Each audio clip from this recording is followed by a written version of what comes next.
she asked me what happened, and I told her the same story I was telling everybody. And I was just like, my son hit me in my back with in my face with a bat. Ha ha ha! He would hit me. He was playing, and this happened. And she pulled me to the side. Like, we had a long line, so she pulled me to the side and was like, "Baby, you need to leave that man alone." It's strength in finding resilience beyond your circumstances. What is up, you guys? I'm Zakia Monet, and welcome to the Finding Your Way podcast, where we share stories about hardships and share ways to not let our circumstances define us. Like you, we just here to find our way. And so that day, he ended up dropping me off home or whatever. And anytime I wanted to go anywhere, it was like I needed to ask for his permission to go anywhere. Like I wanted to go to my friend's house, just to sit with her for a little bit. And like that was an issue. Like I need to be on the phone with you the whole time. Like I need to make sure you really at where you say you at. Like I need to, like you better not be on niggas over there. You better text me every hour. Like it was just like that. It was just like it was just like it was just crazy. But like yeah, like he would do pop-ups. Like one time he popped up to my job, like I was telling y'all before, he popped up to my job, and me and my friend at the time, we was talking about, I think we were talking about taking a trip, but we were talking about moving, I guess, or whatever. So I guess he popped up to my job, and like he was trying to, like he knew how to instill fear into me. Because I seen him, I went to the back because I think I was working at I worked in the cafeteria, so I think I was at the grill station helping out.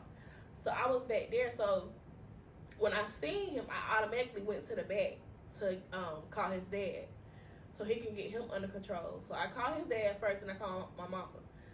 So I called him. So when I come back, he ends up coming up. He coming through the line like he about to order something. So where's your phone?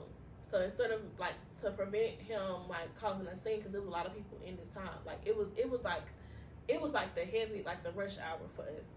So to prevent from causing a scene, I ended up giving him my phone. So I give him my phone. He's going through my messages or whatever. I hear him fussing at somebody walking off, and automatically like I'm just like, oh my gosh. So that was that. He's getting into it with one of my friends about messages that he sees in my phone. So that was it was just like, man, like when I look back on these stories, I really don't talk about like it's a lot of stuff that I really don't talk about. Like even now, like it's still some stories I'm probably going to leave out because it's just too crazy to even talk about. Like it's just like you wouldn't even believe it. But I do want to get these out because I do feel like people need to be aware of the signs, and people need to be aware of their worth, and people need to know like you are so much more than that. Like you really don't deserve that. You really don't. But I just feel like it's really women out here that feel like they deserve that.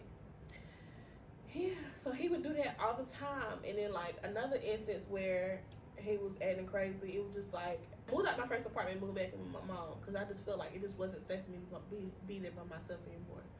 So I moved back in with my mom or whatever, and I ended up staying with her for a while. And I ended up moving in with two other people, his siblings. So I moved in with them. So we had a roommate situation going on. So he was coming over there every day, and I guess it was like a thing, like they didn't, I don't know. This particular night, I guess it was like 4:00 in the morning, and he would always pull up late. I think that was one of the issues. He was always pulling up late, and so nobody wanted to answer the door. So I'm laying in bed, because it was brought up to me that it was an issue that they were always there, and they didn't want him there for real, and it was like that was a big issue. So like I'm trying to be respectful and not like I'm playing sleep. I'm playing like I'm asleep because like I just don't want to get into it with them. I don't want to make it like crazy in the house. Like I just don't. I want to be respectful of people. And like I just didn't want no more. Like I just didn't want nothing going on. So he's still banging to the door. I'm thinking he gonna roll away after a few knocks, and he didn't. So he's still there. So I ended up my son. So it just so happened. Thank God, he just so happened wasn't there that night, because I think I had to work. I had to be to work at 5 o'clock in the morning. So my son stayed with my mom, so she could keep him while I went to work. So he just banging on the door. He just banging on the door, banging on the door, banging on the door. So I'm still playing like I'm asleep. I see my phone going off, but I'm still playing like I'm asleep. And I kept my window up so I can hear that he was still outside. So he's still outside or whatever. So what happened? I ended up going into one of the girls' rooms, and he's still outside. I think I'm just actually let him in, so he because he's not gonna go anywhere. So she was like, just let him in. So I just let him in. Why the fuck did I do that? Why did I do that? So I let him in, came upstairs. At this time, like I said, like we were off and on. He was still talking to people. He was still doing his other thing. I couldn't even touch his phone without it being an issue. So like, I was talking to people. I'm talking to people. Nah. I'm talking no. No, we're not doing that. Like I'm going you're not about to be out here and I know so many people that knew that we were together or we were like off and on, and they still went behind me and fucked this nigga. Like that's how much I knew that this nigga was out here doing his own thing. And then it was sometimes when I would go through his stuff when I was sitting in my old house, I would find stuff he would leave his computer. So I ended up figuring out his passwords to his computer, and I just saw a whole bunch of shit. It was just so I know you out here doing whatever you want to do. So I'm going to talk to whoever I want to talk to. It wasn't like I was fucking these niggas. It wasn't nothing like that. It was just conversation. That's all it was. And I need to stop cursing because that's a problem too. So yeah, it was just conversation. That's all it was. So I'm talking to people. But it was just one guy I was talking. When I talk to people, it don't be most people at one time. It was just this one person. I don't know why I keep saying talking to people, but it was just this one guy that I was talking to. So he ended up calling the number. I think I had it saved as something else, just because I know what type of nigga I know what type of person he is. And I don't think I had it saved at all. But I think I did leave our messages or whatever. But he ended up calling the number, and the guy it was a guy on the voicemail or whatever, and boy, he drugged me. He drugged the fuck out of me. He drugged me out of that damn bed. When I tell you he drugged me out of that damn, he drugged me by my hair. My head did not stop hurting for a long time after that. And I had my hair. I think I had crochet was a thing back then. It was really a thing. It's somewhat of a thing now, but it ain't really. I wouldn't know. But it was really a thing back then. So I had my crochet in, and he was dragging me by my hair throughout the room, and I'm screaming to the top of my lungs. So his sisters came in and was trying to break it up. And so one of his sisters, he was it was just so bad. He was punching me in my face. He was dragging by my hair. Before he did that though, but how I knew, because he set it up to where so he felt like nobody could hear me because my window was still up. So he went to my window. He broke my blinds to try to shut it down so nobody would hear me scream. So he came back around and started dragging me in the room. So he was dragging me, punched me in my face, punched me it was just so crazy. His sisters ended up calling the police. So the police get there before the police get there. He ends up running. So that was that. Well, my mom questioned me the next day about it. She didn't know what was going on, so I had to tell her that my son broke the thing or whatever. But that night we ended up going to their parents' house because I didn't want to stay there because I knew he was probably gonna come back if he saw the police was gone. So that was that night. Another night, which is so vivid for me to remember, is probably because this time it was people could actually see. I couldn't hide anything. Particular time. There's probably a couple other times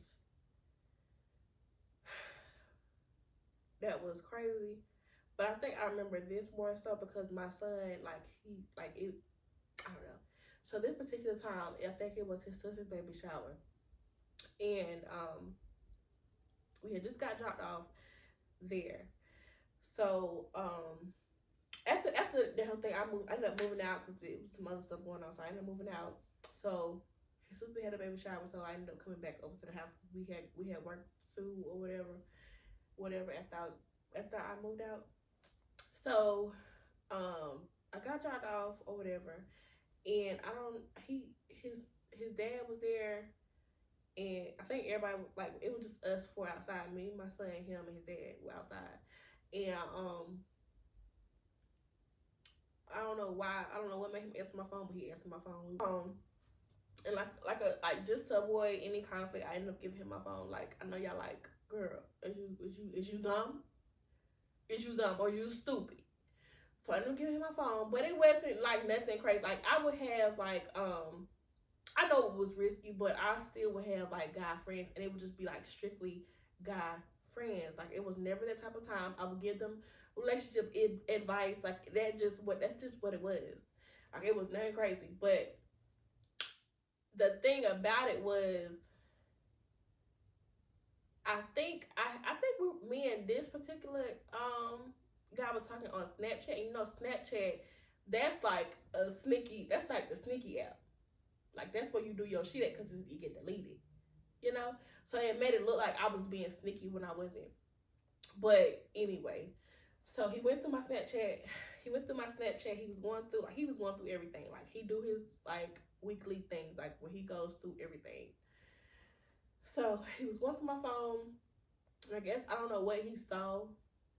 I don't know if it was just the guy's name or what it was that made him, like, you know, react where he was. So he was just like, but at this time, I didn't know that he saw, I don't know, yes I did, because he asked me, who was this? Or something like that.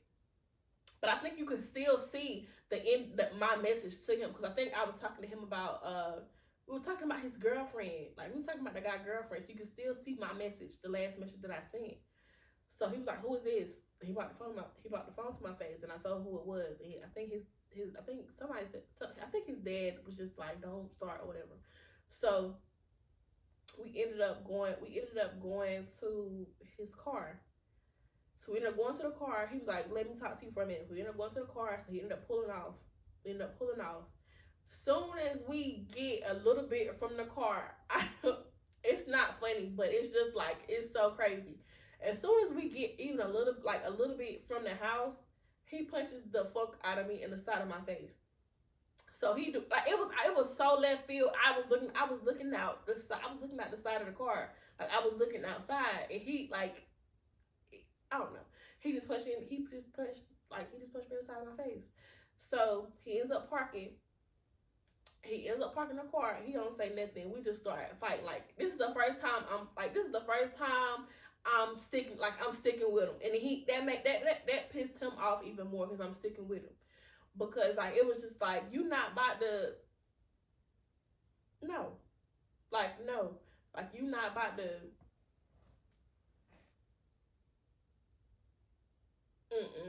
I'm fighting back.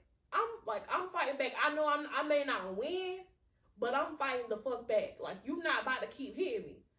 And so he was just punching the fuck out of me. Like, he was just like, hit me in my face. Like, that's all he could really reach was my face. Cause like, we in the car. So he was just hitting me in my face. And all of a sudden, he just stopped. And it was just like, I'm like, I'm still hitting him. Cause like, you want to do this? We can really go. Like, we can really do this. So I'm still hitting him, but he just stopped or whatever. And I just get up. I think I get up to fix my hair, and I look in the mirror, and I just see like this, like the whole, like, my face was just so fucked up.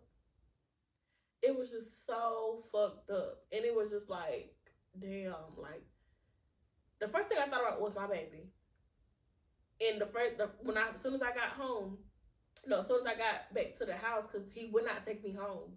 He would, I guess, like, of course, like, you not trying to face that, but I just wanted to say, like, you could have just dropped me off, like, to the corner, and I could have walked home. I just wanted to go home, but he wouldn't take me home. So he ended up calling his dad. His dad get into it, was, whatever. So I ended up going back. He ends up taking me back to the house. where the baby shower was going on, and I had to state it. Like, my son touched my face, and it just made me cry so hard. And nobody would take me home, and everybody was looking at me like, what happened to you? Like, that's why I wanted to go home, because I wanted to avoid all the questions.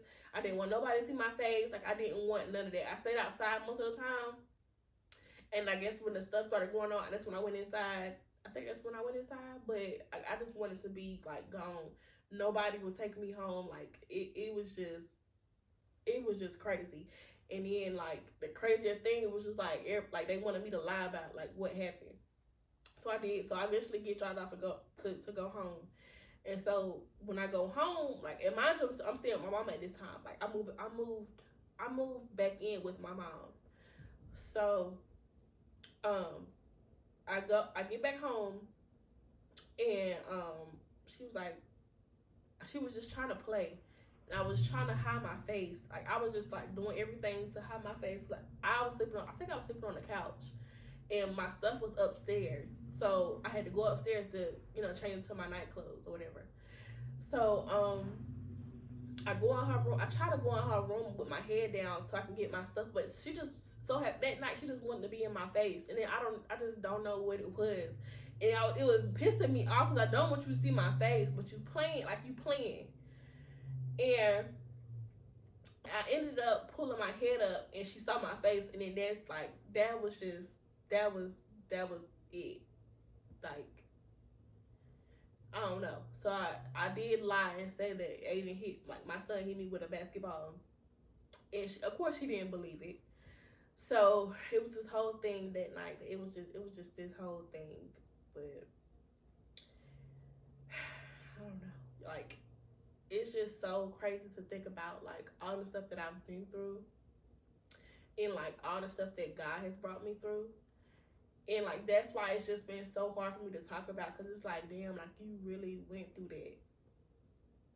Like, you really went through that.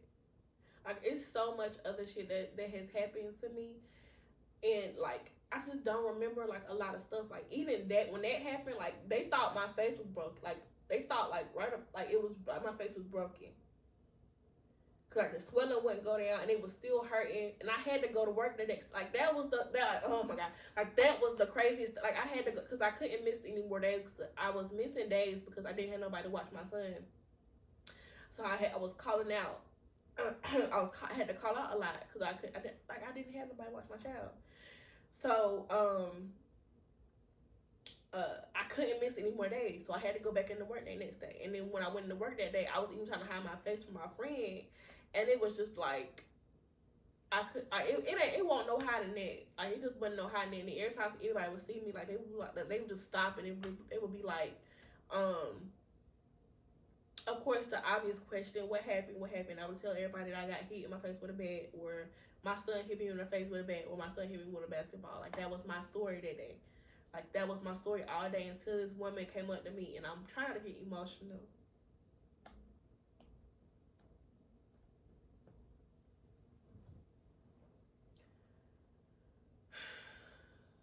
This one, like, the woman asked me what happened. She asked me what happened, and I told her the same story I was telling everybody. And I was just like, my son hit me in my face with a bat. Ha ha ha, he was hitting me. He was playing, and this happened.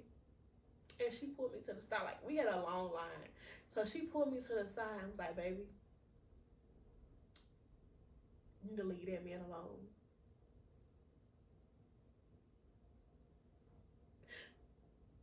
You need to leave that man alone.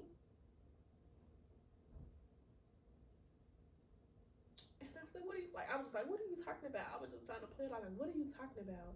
She was like, baby, you leave that man alone. Like, you are too pretty. You don't deserve that. Like, it was like, she just gave me a whole thing, and it was just like, oh my gosh. She was just like, baby, leave him alone. You don't deserve that. And it was just like, it just put everything into perspective for me. But I was still with that man, and I didn't, like, it was just like,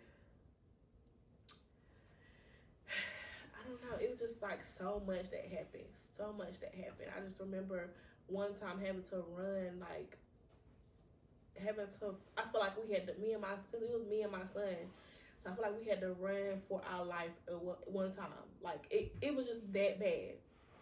And then it would just like be so crazy because like we would be near people sometimes, and they would just like the people would hear me on, I'm gonna mind my business because ain't nobody come and help, ain't nobody do nothing, which I guess I understand now because like sometimes like a lot of people that do help that they end up losing their lives too. So I do understand that, but it was just like damn, like ain't nobody gonna help me.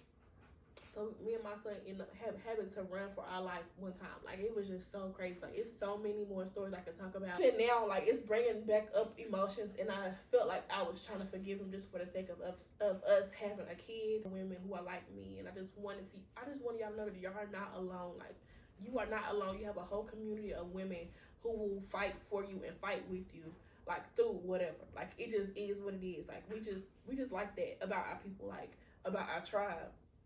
Like we just don't play about our folks. And that's just how it is. Like I just want you to know, like you deserve like so.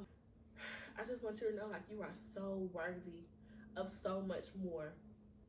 You are so beautiful, no matter what he says you look like, no matter how ugly no matter how ugly he makes you feel. You are so beautiful. You are worth so much more. You are not what you've been through. That does not define you. That is just a part of your testimony.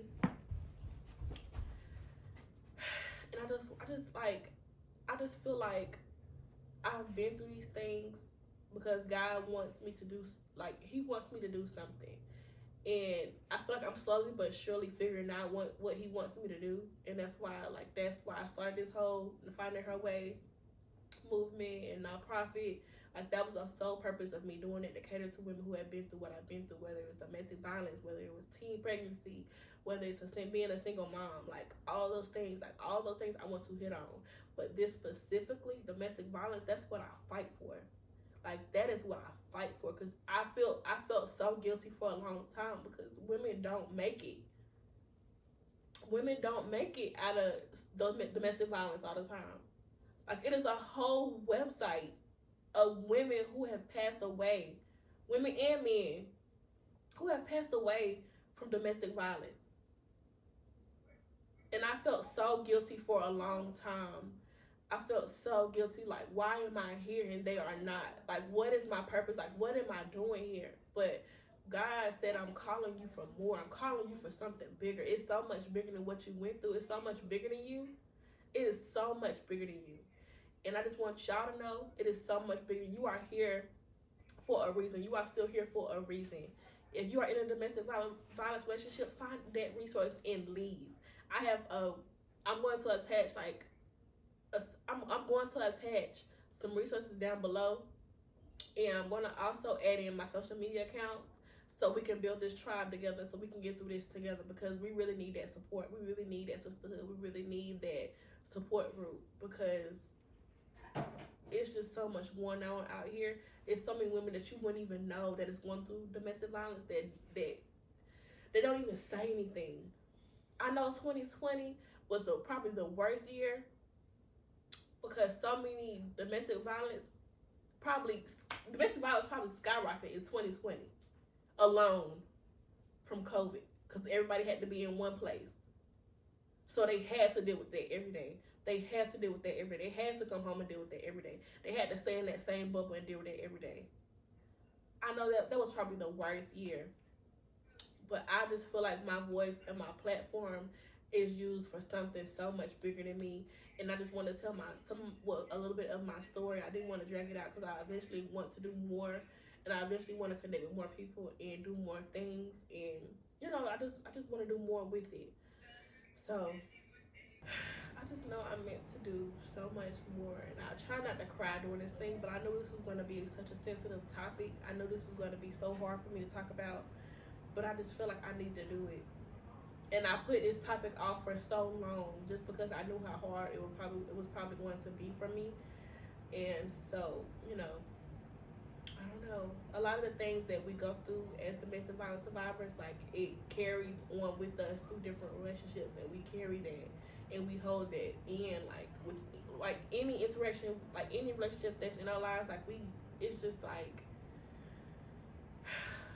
somebody is bound to get the shit in the stick just because of what somebody else did. I want to end this off with some things to look out for. in an abuser. And I just want us to be more aware and take care of us. And I want us to be, I just don't want you to play about you. And that's ultimately what I want. I just don't want you to play about you. I don't want no more women to pass away from this. Like, I don't want no more women or men to die from the hands of another person.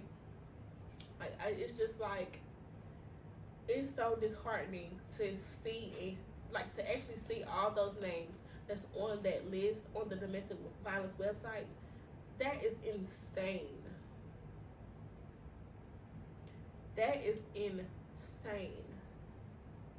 And so I feel like my purpose and my calling is to do so much more and to help these women and to do like everything that I envision to do. I know it'll help so many people, but I feel like sometimes I'm stopping myself from not even speaking about it. That's why I wanted to speak about it, because I know I feel like I'm stopping somebody else from receiving what they need to receive by not speaking on it.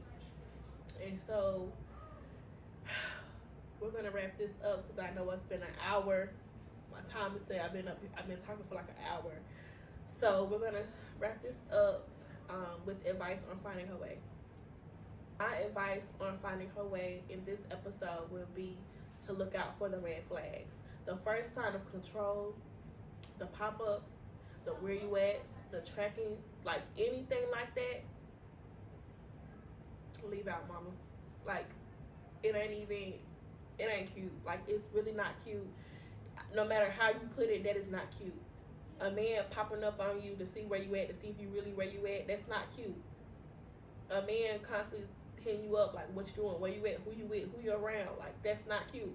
A man constantly getting into it with your friends, that's not cute. A man trying to be your friends to the point where you don't have no friends, and just because he wants you off to himself, just because he don't want you to have no outside world, or just because he don't want you to have anybody else to pour into you, or for anybody else to see the type of man that he is, you gotta go. Like, you gotta go, girl. Like, no, that's not it. That's just not it. Even him, like, even the first sign of him acting like he's gonna hit you, you gotta go. You just gotta go. And the same thing for a man. Like, when you see those warning signs in that woman, how crazy she is, you gotta go. Because you don't know how deadly that could turn. Like, you really don't know. So, like, I'm saying women mostly because I'm speaking to a woman, and because I'm speaking to the women, and because I'm a woman who has been through these things. The first sign of control, you got to go. Do you hear me? You need to go.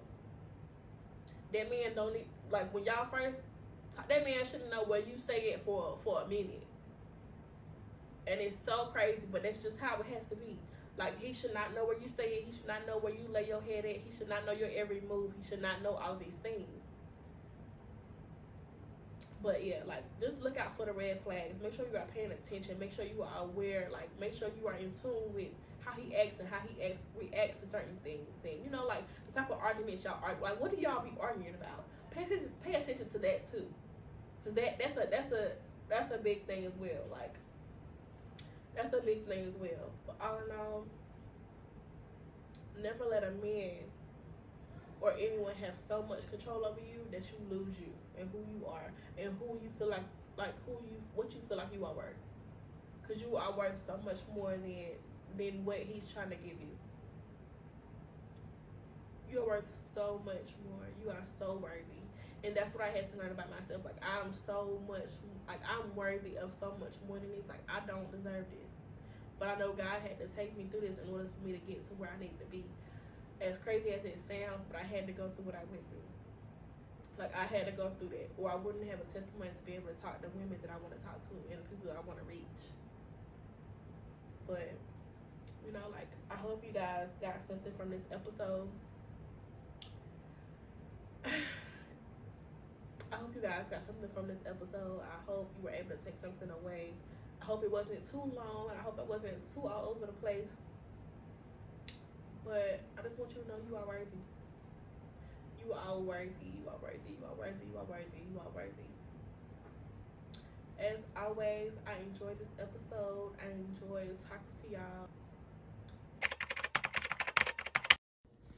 Thank you guys so much for listening to this podcast. I hope you enjoyed and took at least one thing, if any, from this. Don't forget to like, comment, and subscribe, and share us with a friend you know. Follow us on Instagram at Finding Her Way Pod, and send us letters or questions to askfhw@gmail.com. We hope to hear from you in the next episode.